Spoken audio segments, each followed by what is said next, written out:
তোমার রব কি বলে জানো? তুমি যাকে আমার চাইতে বেশি ভালোবাসবে, আমি তাকেই তোমার কাছ থেকে দূরে নিয়ে যাব আর তোমাকে বড্ড একা করে রাখবো।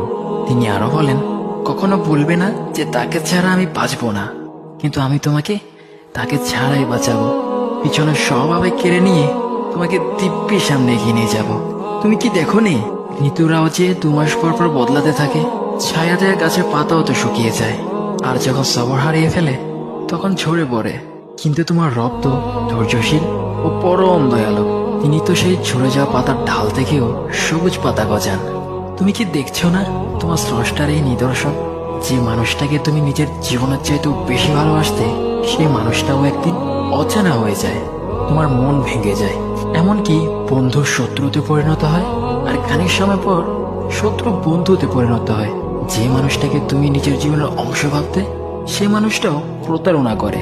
বুঝি না, এত কিছু হওয়ার পরেও তুমি তোমার রবকে বাদ দিয়ে সেই মানুষগুলোর উপরই ভরসা করো, যারা তোমাকে প্রতিনিয়ত কষ্ট দিয়েছে।